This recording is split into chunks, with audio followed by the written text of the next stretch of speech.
भगवती ग्रह को स्नान और शयन कराने की विधि। श्री भगवान हयग्रीव कहते हैं, ब्राह्मण आचार्य ईशान कोण में एक होम कुंड तैयार करे और उसमें वैष्णव अग्नि की स्थापना करें। तदनंतर गायत्री मंत्र से 108 आहुतियां देकर संपात विधि से कलशों का प्रोक्षण करें। तदनंतर मूर्तिपालक विद्वानों तथा शिल्पियों सहित यजमान बाजे गाजे के साथ कारुशाला कारीगर की कर्मशाला में जाएं। वहाँ प्रतिमावर्ती इष्ट देवता के दाहिने हाथ में कौतुक सूत्र कंकण आदि बांधे। उसे बांधते समय विष्णवे शिपि विष्टाय नमः इस मंत्र का पाठ करें। उस समय आचार्य के हाथ में भी ऊनी सूत सरसों और रेशमी वस्त्र से कौतुक बांध देना चाहिए। मंडल में सवस्त्र प्रतिमा की स्थापना और पूजा करके उसकी स्तुति करते हुए कहें, विश्वकर्मा की बनाई हुई देवेश्वरी प्रतिमे तुम्हें नमस्कार है। संपूर्ण जगत को प्रभावित करने वाली जगदम्बा तुम्हें मेरा बारंबार प्रणाम है। ईश्वरी, मैं तुम्हें निरामय नारायण देव का पूजन करता हूँ, अतः शिल्प संबंधी दोषों से रहित हो, अतः मेरे लिए सदा समृद्धशालिनी बनी रहो। इस तरह प्रार्थना करके प्रतिमा को स्नान मंडप में ले जाए। शिल्पी को यथेष्ट द्रव्य देकर संतुष्ट करें। गुरु को गोदान दे। चित्रम देवाना इत्यादि मंत्र से प्रतिमा का नेत्रोन्न मिलन करें। अग्निज्योति इत्यादि मंत्र से दृष्टि संचार करें। फिर भद्रपीठ पर प्रतिमा को स्थापित करें। तत्पश्चात आचार्य श्वेत पुष्प, घी, सरसों, दुर्वादल तथा कुशाग्र इष्टदेव के सिर पर चढ़ावें। इसके बाद मधुवाता इत्यादि मंत्र से गुरु प्रतिमा के नेत्रों में अंजन करें। उस समय हिरण्यगर्भ इत्यादि तथा इमा में वरुण इत्यादि मंत्रों का कीर्तन करें। तत्पश्चात पुनः धृतवती ऋचा का पाठ करते हुए धृत का अभ्यंग लगावें। इसके बाद मसूर के बेसन से उपटन का काम लेकर अतो देवाः इत्यादि मंत्र का कीर्तन करें।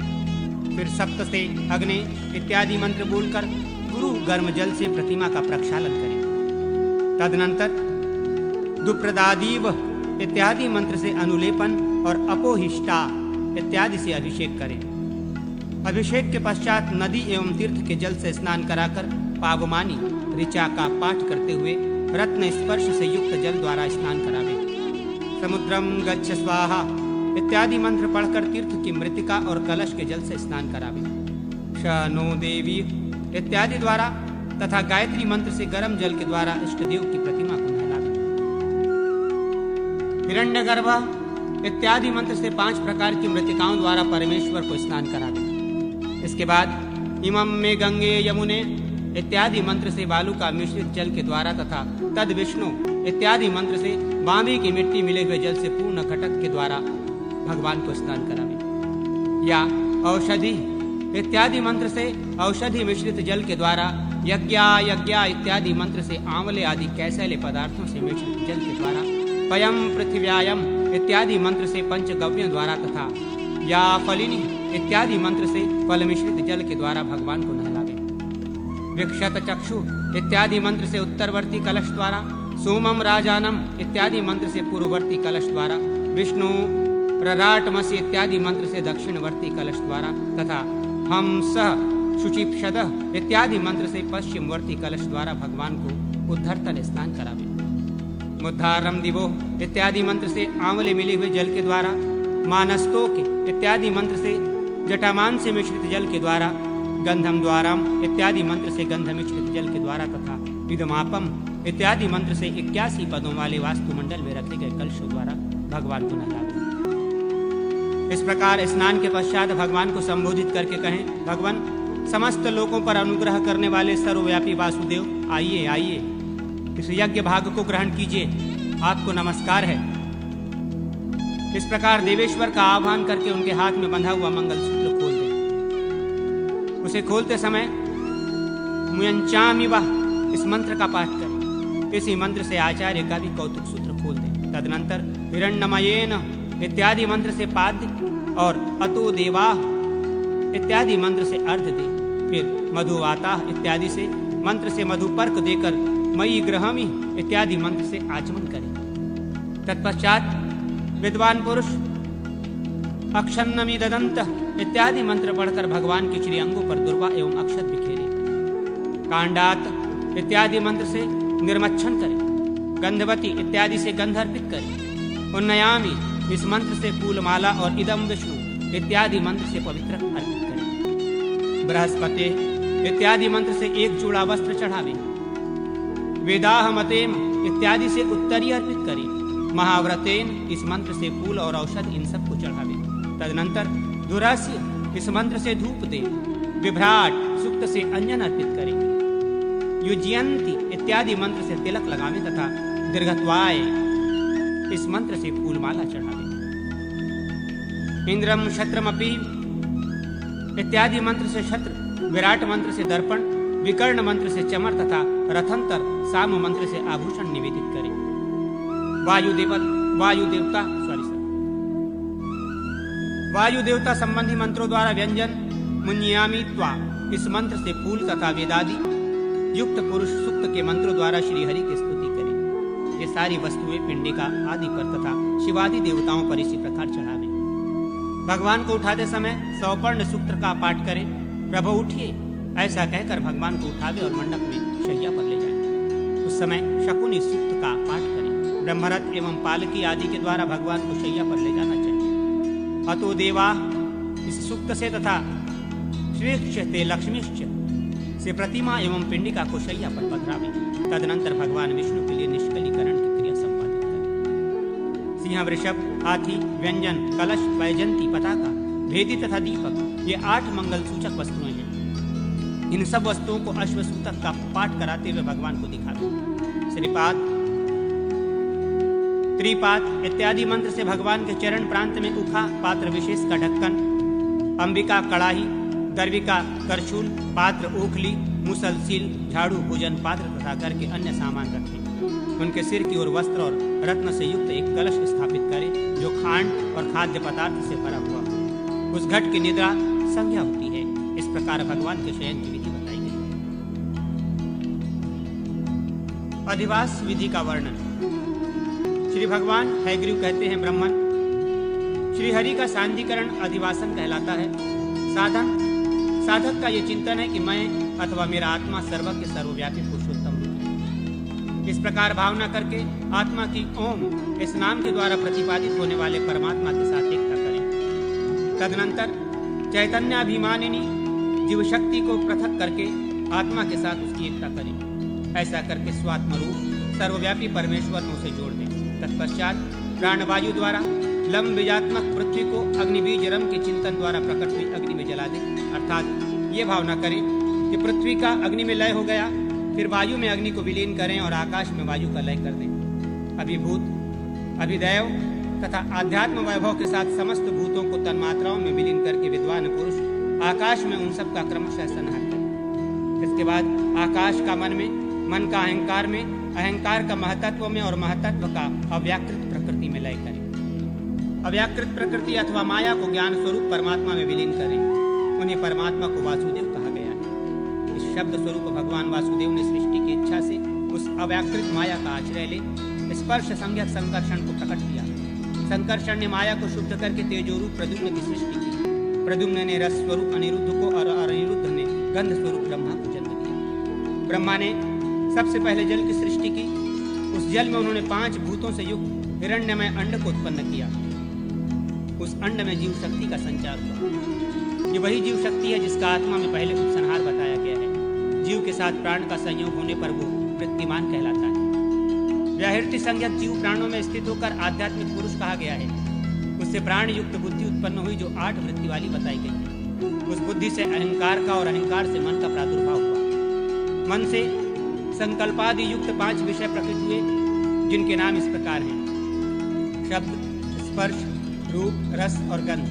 इन सब ने ज्ञान शक्ति से संपन्न 5 इंद्रियों को प्रकट किया जिनके नाम हैं त्वक, श्रोत, घ्राण, नेत्र और जिह्वा।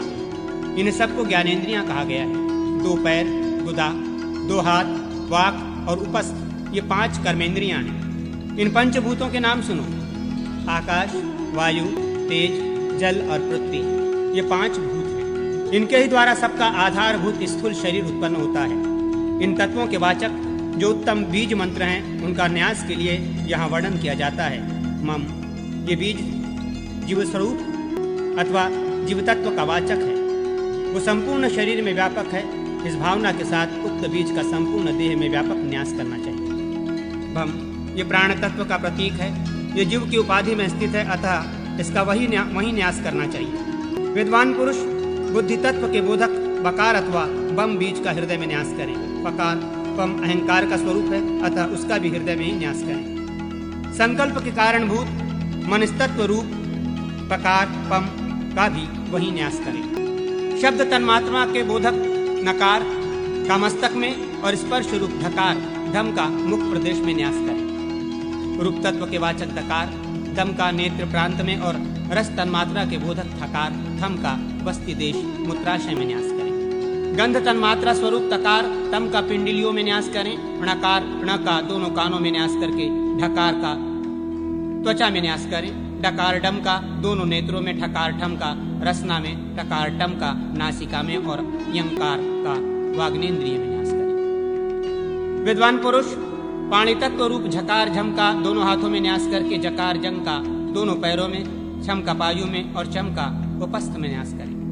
डंकार डंग पृथ्वी तत्व का प्रतीक है, उसका युगल चरणों में न्यास करें। दकार धम का वास्ति में और तेज तत्व रूप का हृदय में न्यास करें। खकार वायु तत्व का प्रतीक है, उसका नासिका में न्यास करें।